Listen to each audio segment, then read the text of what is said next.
Hello, Ray Lee with Speedboat Magazine, and we are here with another episode of the Boats and Bros podcast. And today, Myrick and I are fortunate enough to have the man, Mr. Dave Scott.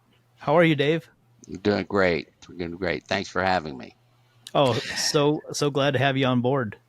Yeah, it's cool. It's kind of when we go into these podcasts and we start to talk to everybody, it's like this is one of the guys that got me started, and I owe a lot to him. So I'm glad to have him on here, and we can share some stories of the past and the future and present day and all that stuff. So it's pretty awesome.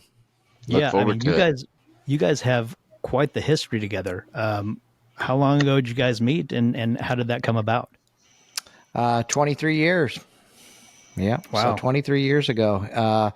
So it was through Advanced Marine. Advanced Marine worked on Dave's boats, and he had, at the time, a 46 or 36 foot skater pleasure boat with some 900 SCs, but they had then went to Sterling, and Sterling had got a little bit more power out of them. And then Matt and Steve were, working with Dave, getting things done.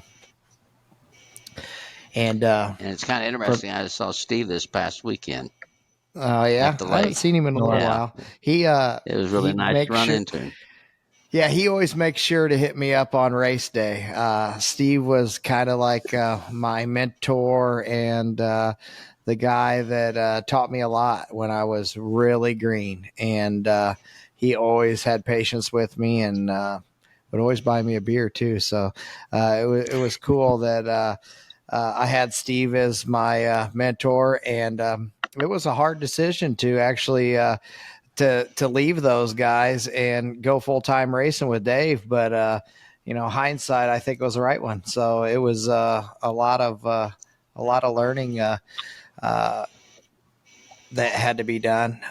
When I first started with Dave, he was already full-blown racing. Had the team down at TNT and Johnny and all those guys lined up, and they were that's when I started with Dave, and I was just kind of gonna come in and be a helper and his eyes and ears and help around the lake and things like that. But then it turned into 16 events a year and all kinds of responsibilities that I didn't know I was gonna get. Well, let's rewind a little bit. Dave, how did you get into the Go Fast performance boats world? Well, I've always been in computers as a profession, and but even during high school, I did street racing with cars, and then got into motorcycles in the 70s, and then as my business kept building, I went on and got into airplanes, and then it was later on, I guess in the early 90s, I went to the lake one time, one of my first times ever, actually, Toledo, and there was a place down there called something barbecue. I forget the name of it right now, but anyway, it was on the water, and Ozark barbecue. Ozark barbecue. That's right. Yeah. My late wife and I went there to have a sandwich, and I heard, of course, boats are going by, but then I heard a boat go by. There's a difference, and I thought, so I got up and I looked, and I'm like, well, that's pretty cool. So someone heard me and indicated if I liked that, I ought to probably go down to a place called Shooters at night, on a Saturday night. So I did, and wow, was I blown away. I mean, here's these V-bottoms backed in. They had the hatches open, and these blower motors sitting in there, and I'm like, okay, I'm in Candyland again. So I've got to have one of these, and I bought my first boat and just kind of went through the phases with the V-bottoms, and then kind of reached a peak with those, if you will. With a 42, was running a little over 100 miles an hour, and I just kept wanting to go faster. 42 Fountain. 42 Fountain, correct. And so I remember seeing pictures of you with that fountain with Reggie at the fountain factory, and I think Tim was even in the pictures. And Tim was a little guy. He was.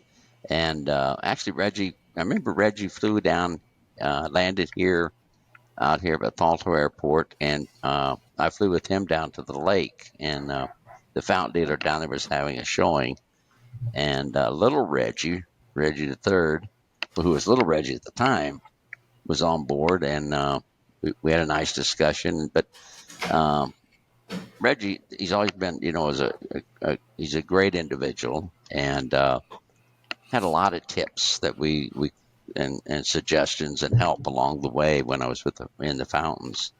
Then I got into the cats and worked with Peter Skater for my first cat, which was a 36 that Myrick's talking about, and working in conjunction with, at the time, Advanced Marine. Kept tweaking it. The first year I ran the shootout, and I was living in a condominium, and just so happened Randy Sissom was living in the same complex. Oh, wow. So Randy, Yeah, I've seen that picture too. Yeah, he ran the first shootout with me. He throttled, I drove, and I think the shootout record at the time, and I believe this was in '97, I believe was 114. And Randy and I won Top Gun that first year with the Skater at 141. So it kind of start changing things right away. And we continued on until Friday, October the 13th of 2000. By this time, Johnny was in the boat with me, and we broke the world kilo record, which at that time was held by Reggie at 154 point something. And we went out there and ran 180.233. Wow. So that would have been 2000. And it was shortly thereafter that I started discussions with Anheuser-Busch, had Reggie August Busch came over to the dock. We chatted there and met with some other people, sports marketing, and got the contract. So I guess the world speed record sort of tripped that trigger. It helped anyway. So it all happened fast. It was happening real fast. Mm-hmm. We got the contract, and then if I'm not mistaken, it was still in 2001 when we bumped the record again to in another 36. It was canopied to 191.469, I believe it was. And that was I wanted to bring that record to the Lake of the Ozarks because that's where I'd started boating, and I've always felt somewhat of an obligation to the lake. And anyway, so we had to form a kilo club, have a course surveyed, and go through all the paperwork. And there's more to putting on a kilo than just saying we're going to have a kilo. Yeah. And we had to put cable from one end. Yeah. Had to have reflectors across the lake and had it all measured out and surveyed. I remember doing that. Yeah. So that's about when we started hanging out quite a bit. Yep, it sure was. And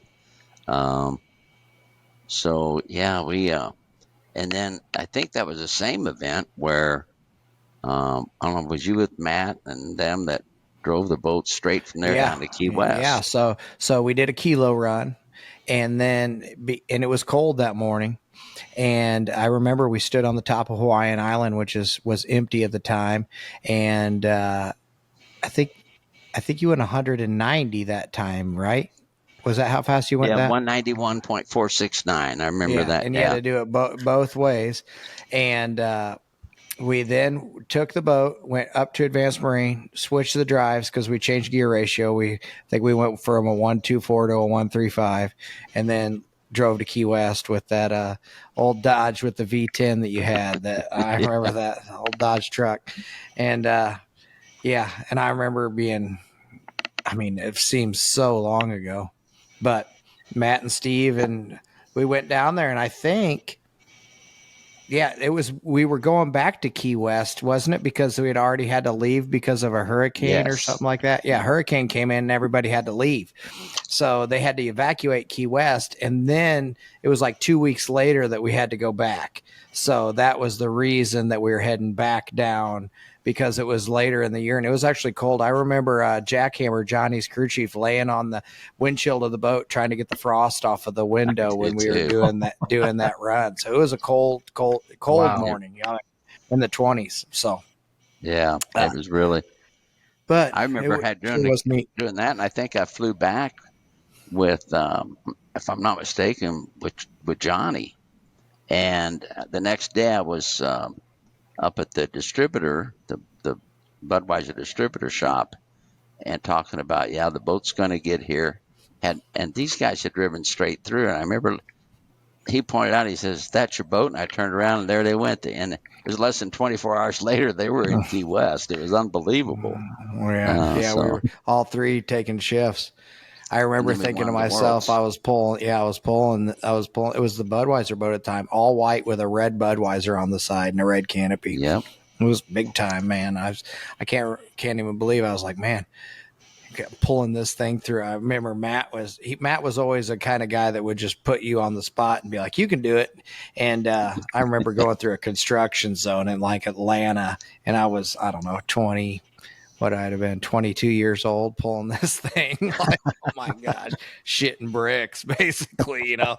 I'm like, man, if I fuck up, I'm dead, you know. So anyway, it was an experience. But I mean, talk about, you know, trying to get thrown into the situation and dealing with it. But yeah, then we won the worlds. And that little 36 Gator. Yeah. It's a little boat in Key West, I'll tell you, especially when you'd get to the outside. We went a little further out than they do now. Yeah. And same thing as we were talking about Michigan City earlier. That wind's out of the northeast. It gets, boy, turn one's a handful. And yeah, I can remember when I would crew chief for those guys, to just give people a perspective. Even with binoculars, you could not tell what boat was what after turn one when you're standing on Key West. Now you don't even need binoculars, and you can pretty much tell who's who out there. But they would go out of sight, and they would, you know, you'd see the explosions of water going between 1 and 2 from the bark and the props across there, and then you would finally tell who it was when they were coming back in by Fort Zachary. Yep, usually after turn 2.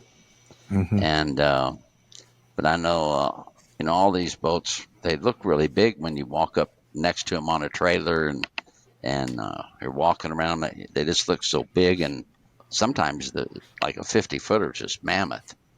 Boy, they all shrink when they get wet, I'll tell you, especially out between 1 and 2. They get real small real quick. So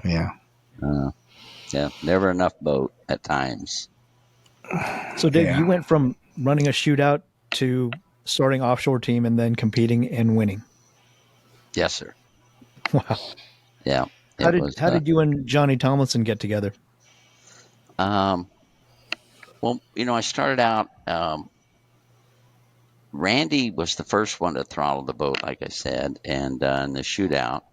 But I mean, he had other things going on, and that really wasn't his forte at the time.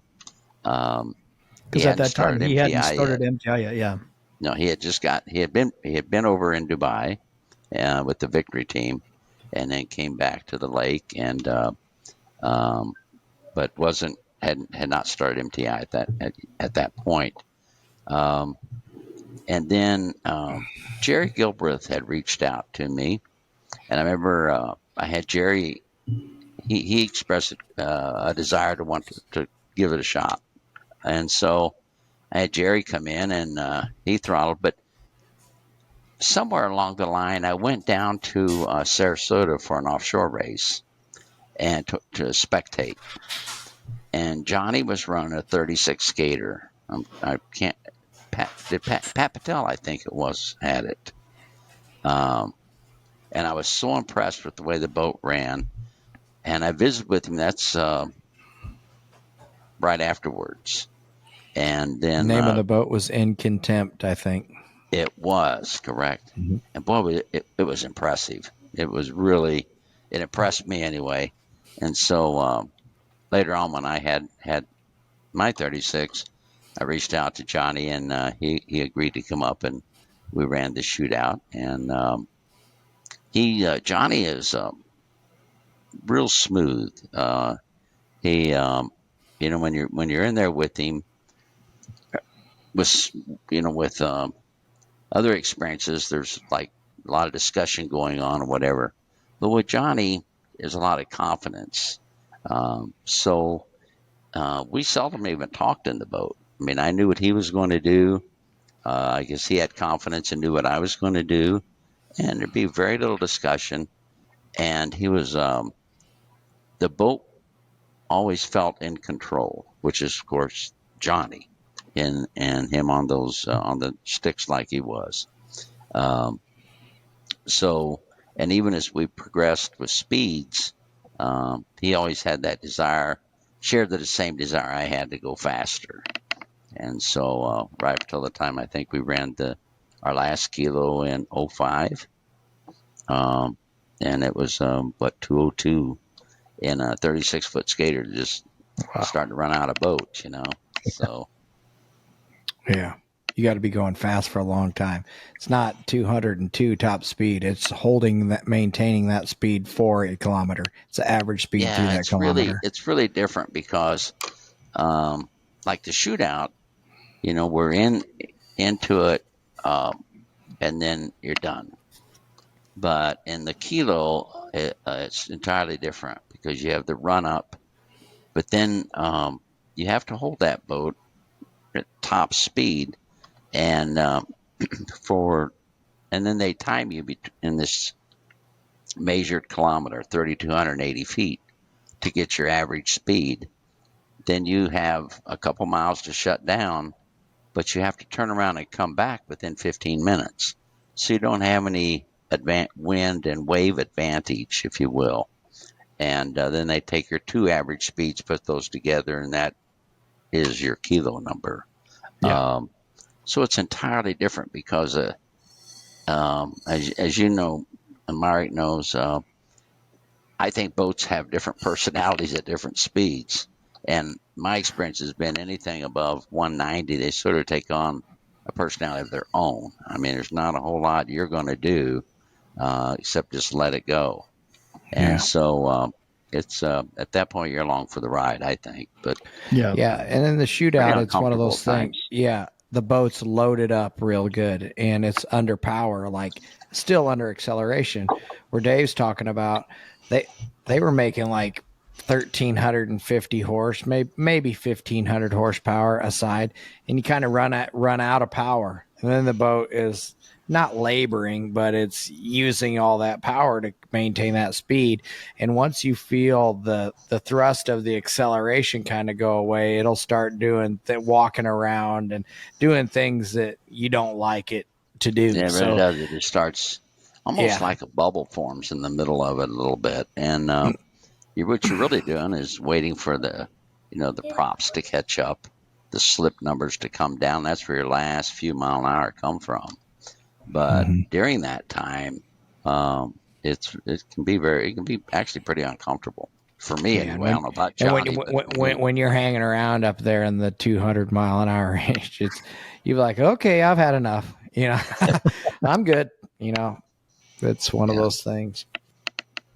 So in 2000, you got Myrick on board with you, and you assembled one heck of a team around you. That was one of the biggest challenges, I think. We tried several things, several different crew members, drivers, and teams to get there, but it became pretty obvious we was going to have to put a full-time team together, and Myrick was the ideal candidate to spearhead that, put it and head it up, and we eventually got to where we had just I think just a fantastic crew that just turnkey. I mean, I didn't worry about a thing at the times in the shop. I remember 3 boats in there. You had the 44 MTI, the Turbine, and then I think was that it? And then the Mystique. Yeah. There's a full house. All at one event. Yeah, we had all 3 of those at one event. Yeah, so And then later on, we had the Super Cat also. So so it was a busy couple of years. We were building MTIs, then we built a Mystic, and we were doing pleasure boats. AB, we had a 46 skater that he ran around in a lot, and we had 40 skaters. I mean, we had a lot of boats, and we would try to use the bullets from engines from other boats in a new boat build, because we had confidence in the Sterling packages that he was building. So we would try to get as much use as we could out of them in as many rebuilds, and we felt really good about that package. We started pushing more power out of them, and then it was learning curves that we had to go through, and not all of them are good. Remember harmonic balancers bouncing around inside bilges, I was all just kinds going to of say shit I breaking. had a friend of mine that I had met actually back in my early years of street racing, and Yeah. talking about Lucky, Lucky dog. and I called him our engine guru because when we would start having problems in a specific area, Lucky has this uncanny ability to think it through more or less from an engineering perspective. Yeah. And it was Lucky who came up with the design for the carrier to help Yeah. support that harmonic balancer. Yeah, And there was a big bearing that hung off the front of the engine, right off the block, off the water distribution block, and would go down and support the crank, because there was so much stuff hanging off the front of the harmonic balancer that it would take and just break the harmonic balancer right off the front of the engine and start dancing around in there, and it wanted out. But at that time, I remember Mike D'Annabelle telling me that it took 500 horsepower to turn the supercharger as hard as we were turning it. So you have to put 2,000 horsepower of air through the engine because you're going to lose 500 because of the amount of sacrificial loss from turning the supercharger to make 1,500 horsepower. So, one of those things that was pretty wild. Then we started messing with dual intercoolers before anybody was doing it. Then eventually Whipple came out with it. I mean, it was Dave called it the Nauti cooler. Dave and Lucky came up with it, and it was basically, and Nauti Marine was the name of Dave's business.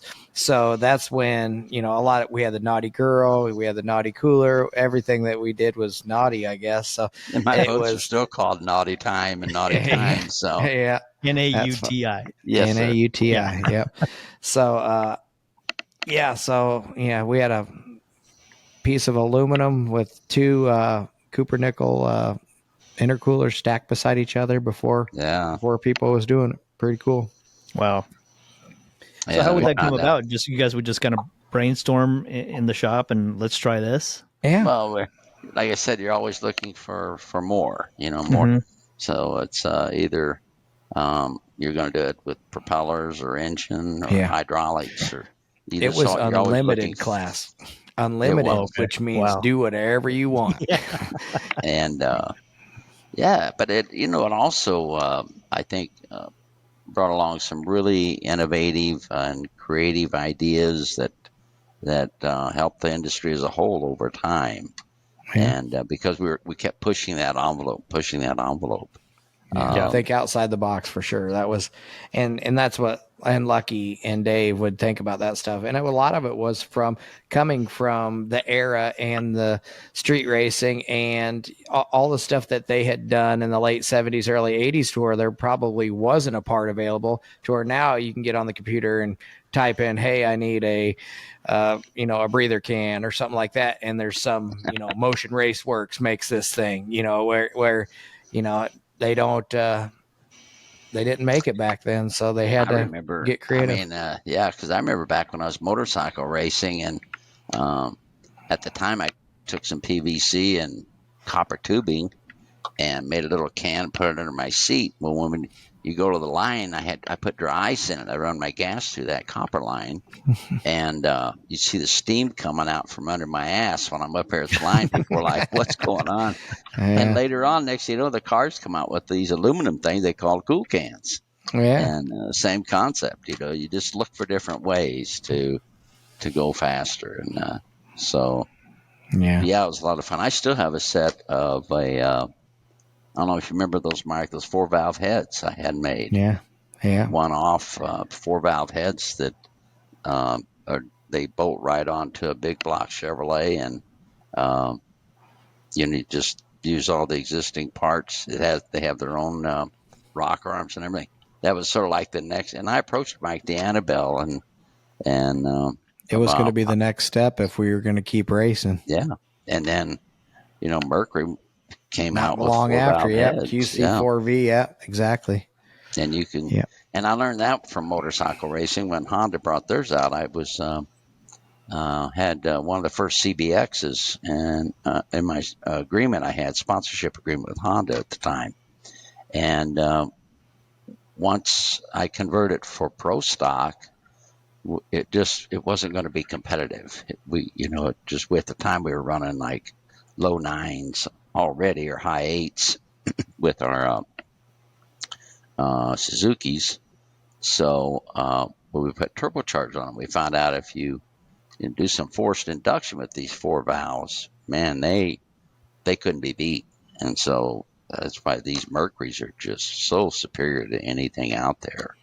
They really, and kudos to them. Wonderful, unbelievable design. And the QC4V is unbelievable. Yeah. It really is. I know the first time I rode in one or drove or whatever happened, I don't even really remember when it was. I called Dave. I was like, you'd be blown away, buddy. Wait until you feel the power these things make on 93 octane. And when he did, he's like, holy shit.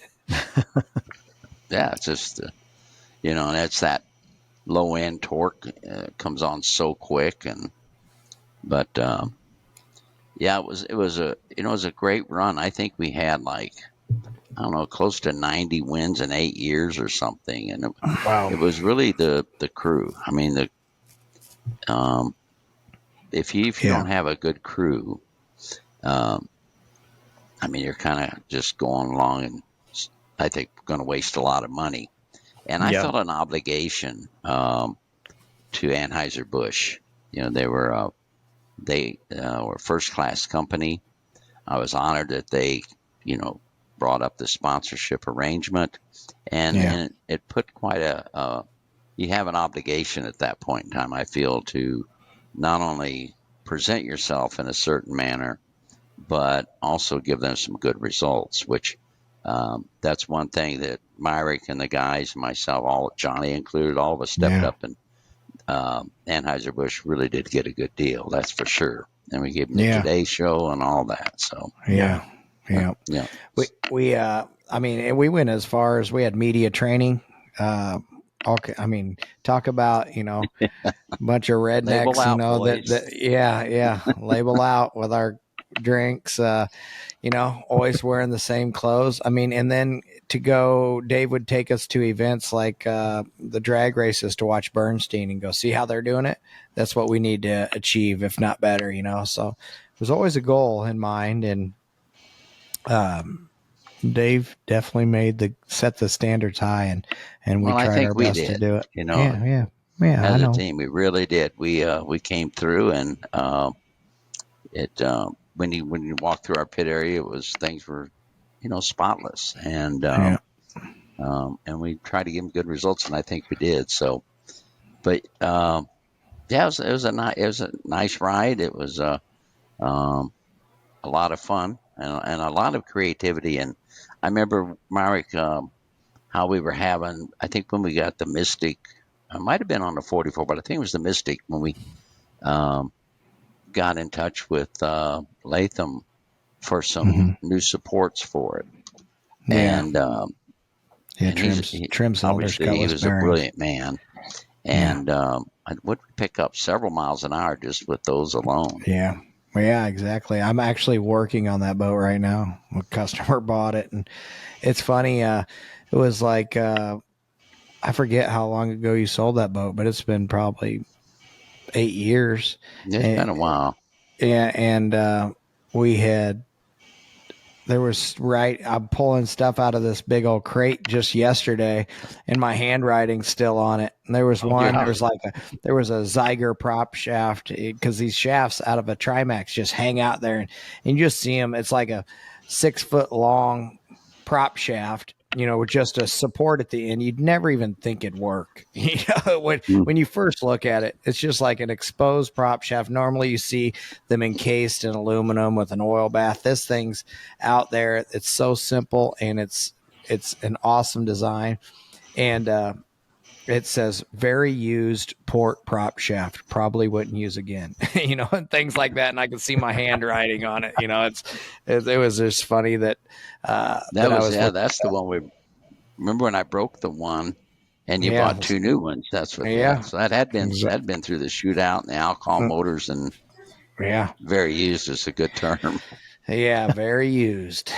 Yeah, but so all of that stuff and it's funny that boat's in the shop and I'm working on it now, and actually putting QC4Vs in it. So Great. it won't have your big old signature Dave Scott giant scoops on it anymore. It'll have the more alcohol style scoops that we had all tucked in underneath there, because they were so much shorter. I saw a picture of Rich White's boat the other day, and his scoops are gone. That thing looks sweet. Yeah, it's just got those big Nakadas right before the hatches, I think, and really clean. Yeah, looks real Herb clean. Stotler did a nice job rigging that thing. I saw pictures of it. Herbie sent me some pictures of it, and I always think it's he has a really good handle on things, and he can. All the braided lines, as the fittings are all welded. It's gorgeous, the inside of that boat. And Rich Wyatt being such a class act, and and then having Hugh in there, so they're gonna be a tough one to beat. I'm gotta race them this weekend, so we'll see what we can do. Yeah, the guys are back at the shop right now, bolting a new gearbox on ours because we broke it again in testing on Saturday. So same gearbox. Same gearbox. Yeah. So Dave McIntyre, he was there, and Jake and Dave and Billy pulled it off. Dave immediately got in the truck and headed up to Ohio, where SCS is, where Craig Sage is, and they tore it apart on Sunday and fixed it on Monday and today. And I think it was a 10.5 hour drive, and Dave's back there, was arriving at 7:00 tonight to start putting the drive back together and hanging it on the boat for us to test it in the morning, so the boat can leave for Michigan City tomorrow. So, yeah. Oh man. Yeah, I mean, it's crazy when you go from Super Cat to 1100 to then even unlimited. It's a whole nother animal of amount of stuff that you can break, because you're just being that much harder on the equipment. I know Johnny used to say he was amazed that the boats even made it back, made it through a race. All the beating and pounding, and it really is. It's a race of attrition half the time. Yeah, we had a lot of those, but most of the time it's nice when you can get out front and throttle back a little bit and wait for them to catch up. That would be nice. So can you guys list for me like the chronology of all the teams that you've been through? Yeah, well, we were starting with Budweiser, right? Yeah, Budweiser, Bacardi Silver. Then after Bacardi Silver, we were Bud Select. After Bud Select, we were Bud Light. And after Bud Light, we were Nauti Marine. I think that's so. It was pretty much wherever with Anheuser-Busch, wherever the budgeting dollars or the advertising dollars were. Sure. So the first year, of course, was, like he said, Budweiser, and then they came out with they had premium flavored some type malt of beverage agreement with I remember that. But and I think Bacardi, you and I did didn't you and I do the appearance there at Bacardi headquarters in Miami? Yep, Had I was lunch with there. Mr. Bacardi upstairs, and some nice experiences. And that was neat. Yeah, it was neat. The bat, it was the Bacardi bat was a cool thing to have on the side of the boat. It was a nice fit. And Yeah. yeah, we even had when they started to come out with different flavors, we even had a pleasure boat that was the Bacardi Silver '03 boat. And so, yeah, so we were all over the place when it came to that. But yeah, so Anheuser-Busch was, thank goodness for them. We wouldn't have been doing everything that we were doing, I don't think, without them. No, Thank you for no way. all ABIV. Yeah, they really stepped up, and like I said, we were both proud and thankful to have them. Yeah. Gave Yeah, us a lot of opportunity we wouldn't have had.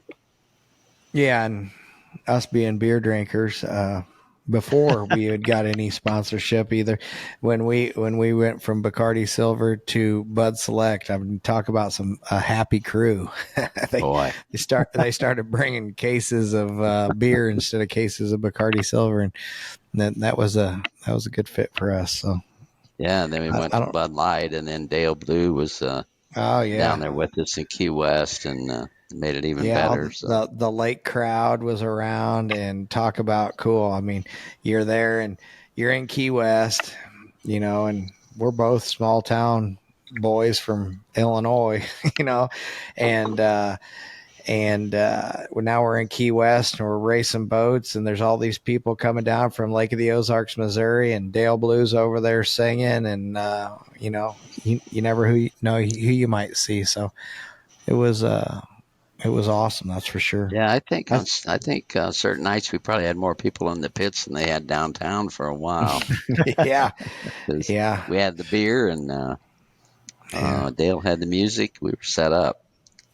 yeah. It's amazing how I can even think back to that, and just that area where the races are now. How much it's changed down there is amazing. I mean, they've really changed that area up down there with all the amphitheater in Key West, and then all of the grounds that are finished off, and because Yeah, it's beautiful now. I mean, back then it was just kind of a big open yeah, a naval lot. parking lot almost. Yeah. Yeah, I mean, it just Yeah, it's harder to fit the boats in there now, but man, and can't imagine. yeah, yeah, and Yeah, I just saw our pit layout for Michigan City next weekend. It's going to be packed up there. So, is a and then, yeah, I haven't seen Sheboygan's pit layout, but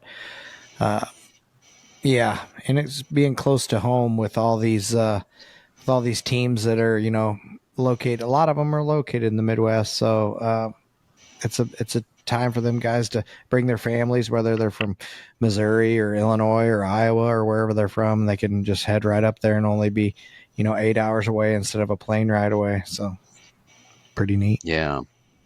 Ray, with us, it was since we were fortunate to have the same sponsor during those years. I mean, it'd be a repaint or maybe new decals, but Yeah. Was able just to sort of keep the team and everything else contiguous and flowing right on through. And then you guys So brought so much success to them that it just kept rolling. yeah, I think Yeah. the highlight of it was probably, I really do think, was we did the Today Show, and we had Matt, almost like I think it was almost it came on right at 8 o'clock, which is prime time, the most expensive time, air time. Yeah. And we had like a 9-minute infomercial, basically, is what it boiled down to. yeah. And Matt Lauer drove the boat and everything. yeah, Oh, that's awesome. it Yeah. was uninterrupted for I think a little over 9 minutes, and all you kept seeing was the sponsor's name, and Yeah. running up and down the Hudson. So it was pretty cool for them, and very cool for Yeah. us as well. So That's Yeah, awesome. it was So cool. Myrick had said that you have just a special knack of putting together the right people as team members. And so what was it about a young Myrick Coil, 22, 21, whatever it was, that you saw in him that brought him onto the team and then climbed through the ranks? well, I think it's the same thing that still makes Myrick unique, and I think the best there is. And it's his uncanny ability to adjust, to learn, and then to apply what he learns.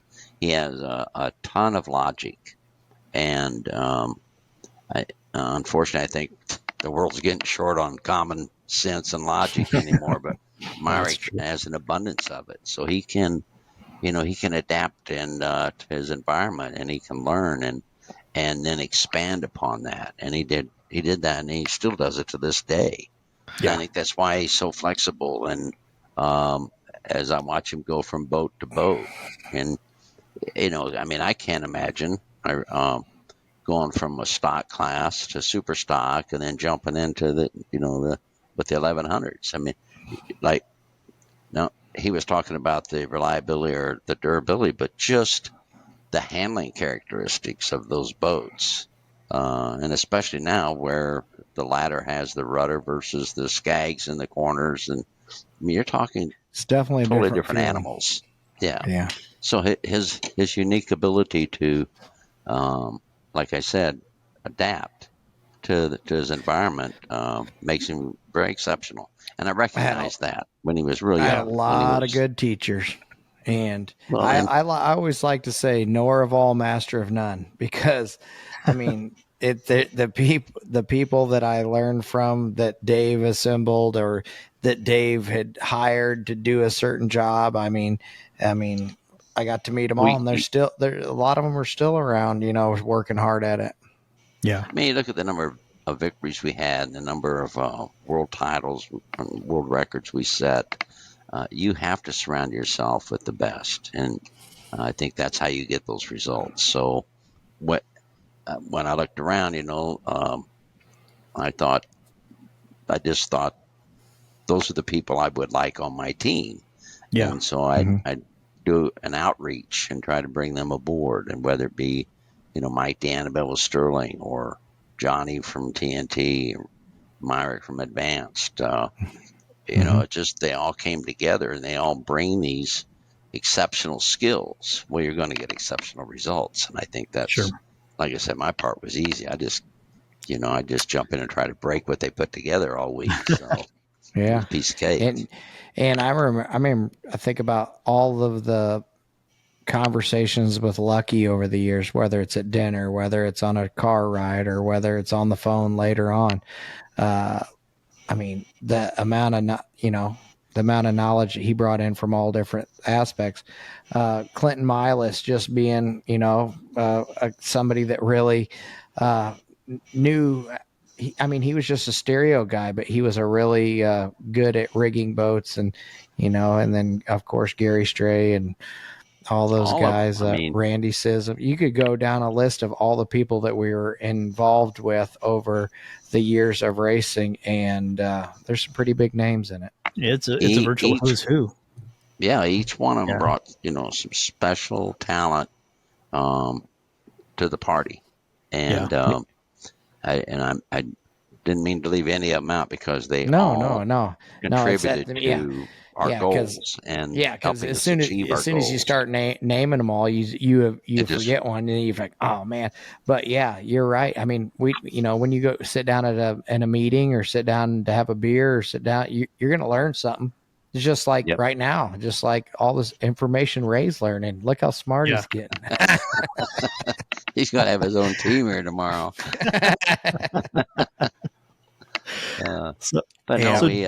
We're really, really very fortunate, and it was always enjoyable being around these guys, because we had our Thursday night parties and lots of fun, but even at breakfast, all you had to do is just while you're eating your French toast or your scrambled eggs, just listen a little bit, and you're going to learn something.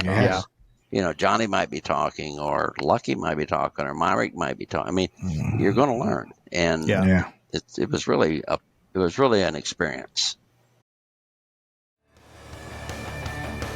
This podcast is powered by Speedboat Magazine. Subscribe now at speedboat.com for 9 power-packed current issues a year direct to your mailbox.